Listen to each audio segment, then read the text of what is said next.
नमस्कार, capital TV देख रहे हैं आप। मैं हूं आपके साथ पूजा। ब्रेकिंग नाउ में बड़ी खबर आपको बता रहे हैं।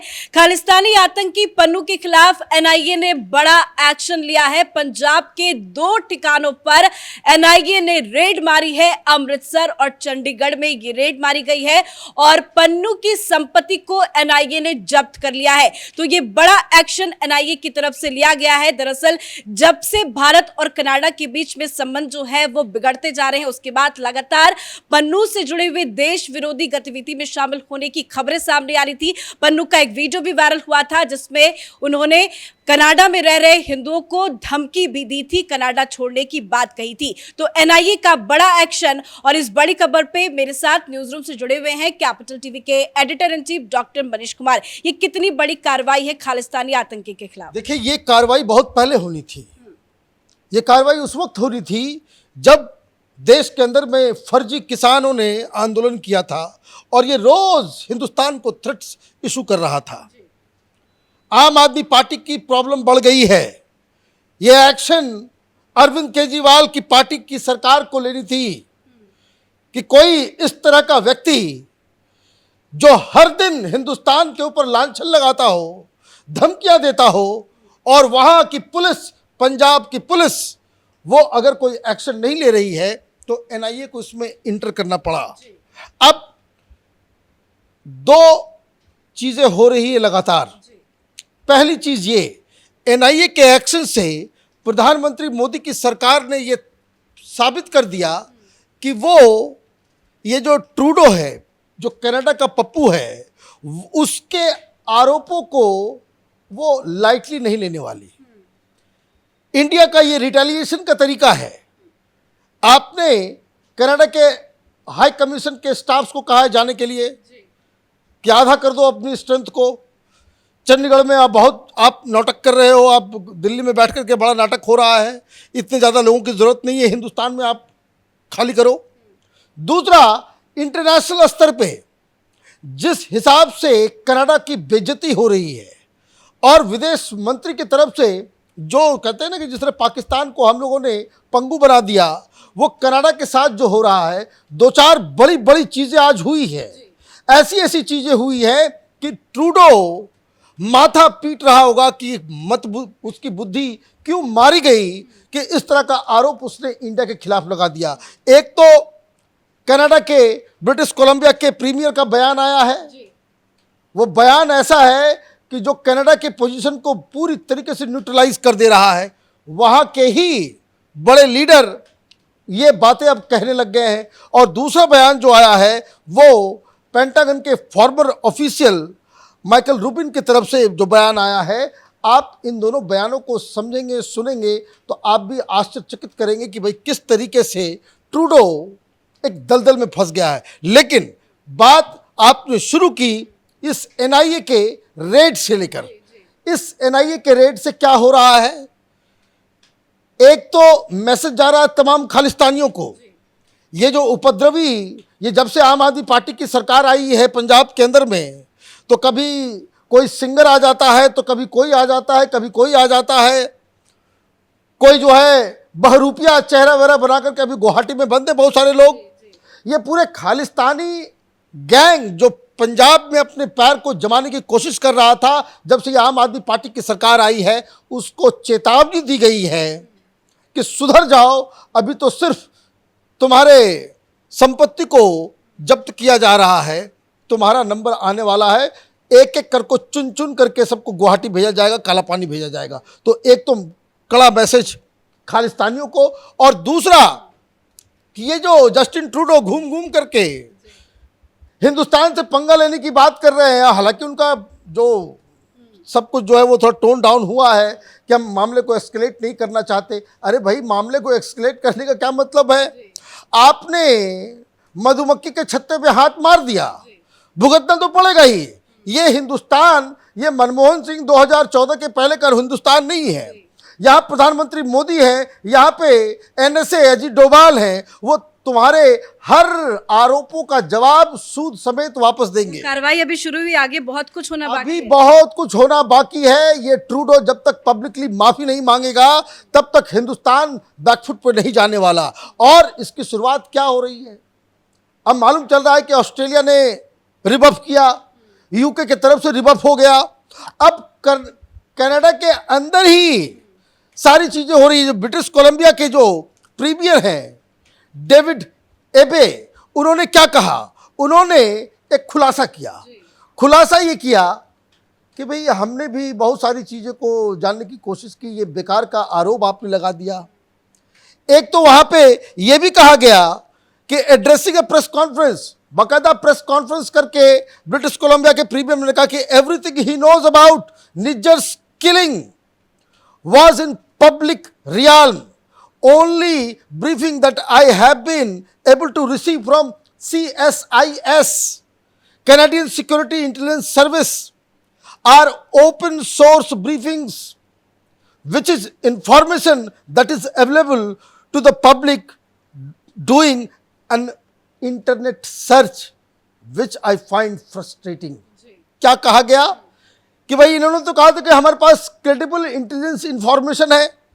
अब ये निज्जर जो मारा गया, निज्जर की जो हत्या हुई है, वो कहा, वो इसी ब्रिटिश कोलंबिया में।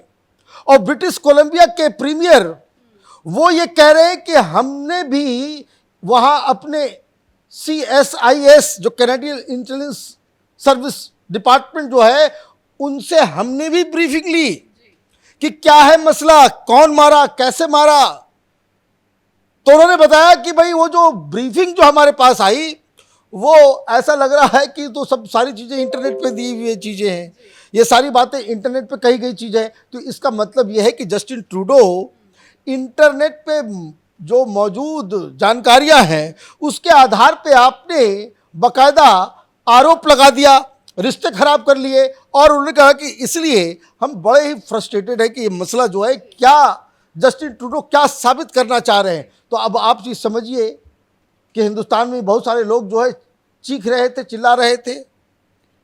ये सब ये कनाडा के पैसे से ये किसान आंदोलन चला, ये ध्यान रखिएगा। अब कनाडा के अंदर तो बवाल चल ही रहा है, लोग कह रहे हैं उनको पप्पू और पता नहीं क्या क्या। 63% डिसअप्रूवल रेटिंग है इनकी। ये जब से इंडिया से इन्होंने पंगा लिया है, इनकी पॉपुलैरिटी जो है कि 63% लोग चाहते हैं कि जस्टिन ट्रूडो से मुक्ति मिले कनाडा को। डिसअप्रूवल रेटिंग जो है इतना ज़्यादा पिछले 50 साल में किसी भी प्रधानमंत्री का कनाडा में नहीं हुआ। और जब ये सारी चीज़ें हो भी रही है, ये अमेरिका भी गए थे, ये अभी UN चले गए थे, वहाँ पता नहीं वहाँ लॉबिंग कर रहे थे, लेकिन वहाँ से भी इनको जो है करारा झटका लग रहा है। अमेरिका कह रहा है कि भाई हम बात कर रहे हैं, हिंदुस्तान को भी समझाने की कोशिश कर रहे हैं, कनाडा को भी समझाने की कोशिश कर रहे हैं, लेकिन हिंदुस्तान ये समझने वाला नहीं है। ये हिंदुस्तान अपोलॉजी मांग रहा है कि आप अनकंडीशनल अपोलोजाइज करें। माफी मांगेंगे ट्रूडो को माफी मांगना पड़ेगा, नहीं तो कनाडा को इसकी बहुत भारी कीमत चुकानी पड़ सकती है। क्यों? क्योंकि अमेरिका में भी जो है अलग अलग चीजें होने लग गई। अब एक देखिए, वहां पे एक पूरा सिस्टम है। पेंटागन का कोई वरिष्ठ अधिकारी अगर सामने आता है तो इसका मतलब है कि पेंटागन की अप्रूवल है उसके पास। तो farmer pentagon official Michael Rubin, उन्होंने एक जस्टिन ट्रूडो का मजाक उड़ा दिया। क्या कहा उन्होंने? Canadian prime minister Justin Trudeau has made a huge mistake by alleging that India had links with the killings of Khalistani terrorist Hardeep Singh Nijjar and said that the premier has not been able to back his allegations. मतलब Justin Trudeau ने गलती की, आपने एक terrorist का साथ दिया और आप बिना किसी सबूत के आप आरोप तो लगा दिए, लेकिन उसको बैक करने के लिए जो एविडेंसेस चाहिए वो आप नहीं कर सके। उन्होंने क्या और आगे कहा, उसको ध्यान से सुनिए। Prime minister Trudeau, I think, has made a huge mistake. He has made allegations in a manner which he has not been able to back. Either he was shooting from the hips and he does not have the evidence to support the accusation he made against the government. there is something there in which case he needs to explain why this government was sheltering a terrorist. The former Pentagon official said, when asked about the views on Canada's PM's allegation against Indian government, ये उन्होंने कहा, और उन्होंने और भी बातें कही. उन्होंने साफ साफ कहा कि जो निज्जर है वो इंडिया के लिए वैसा ही है जैसा कि अमेरिका के लिए ये ओसामा बिन लादेन था. तो ओसामा बिन लादेन भी टेररिस्ट है, ये भी टेररिस्ट है, तुम टेररिस्ट के साथ खड़े हो जा रहे हो. हिंदुस्तान के पास ये पूरा राइट है कि जहां जिस व्यक्ति ने जिस संगठन के साथ मिलके या सैकड़ों लोगों की जान ली हो, उनको आप शेल्टर करोगे तो उसको कोई आकर के मार दे रहा है तो उसमें कोई गलती नहीं है. इस तरह की बातें हो रही है तो ये ट्रूडो साहब कहां जाएंगे? यही होता है, ये खानदानी लोग. हिंदुस्तान में भी एक खानदान से प्रधानमंत्री बनना चाहता है ना, राहुल गांधी. तो ये कनाडा के राहुल गांधी है, इनके पिताजी भी थे. और ये कुछ सरदारों के वोट के चक्कर में, वो खालिस्तानी पूरे सरदार नहीं, कनाडा में 8 लाख के आसपास सिख कम्युनिटी के लोग हैं. उन 8 लाख में बहुत ही हैंडफुल ऐसे हैं जो खालिस्तान के समर्थक हैं. ये भी आप समझ लीजिए, पूरे सिख जो वहाँ पे मौजूद हैं कनाडा के अंदर, वो ये खालिस्तानियों को सपोर्ट नहीं करते. लेकिन फ़र्क क्या है, ये खालिस्तानी ये थोड़े ज़्यादा मुखर हैं. गुरुद्वाराओं के ऊपर जो है इनका कब्जा है, इनके पास जो है बातचीत करने के लिए इन्होंने सिस्टम बना रखा है. सरकार के साथ, ट्रूडो की पार्टी के साथ इनका समर्थन है, इसके साथ सेटिंग है. इस वजह से ये इस तरह का प्रोपेगेंडा बना रहे हैं. लेकिन इस बार जस्टिन ट्रूडो ने गलत नंबर डायल कर दिया है. एनआईए की रेड ये बता रहा है कि हिंदुस्तान की सरकार इन खालिस्तानियों को और कनाडा के प्राइम मिनिस्टर को ऐसे ही छोड़ने वाली नहीं है. धन्यवाद अपडेट के लिए. तो भारत और कनाडा के रिश्ते जो हैं वो लगातार बिगड़ते जा रहे हैं और भारत लगातार एक्शन मोड में नजर आ रहा है. एक के बाद एक बड़ी कार्रवाई भारत की तरफ से की जा रही है और इस बार बड़ा एक्शन एनआईए की तरफ से किया गया है. एनआईए ने खालिस्तानी आतंकी पन्नू के खिलाफ बड़ी कार्रवाई करते हुए उसकी संपत्ति को जब्त कर ली है. इस बड़ी खबर में मेरे साथ फिलहाल इतना ही. कैमरा पर्सन अशोक के साथ मैं पूजा, कैपिटल टीवी.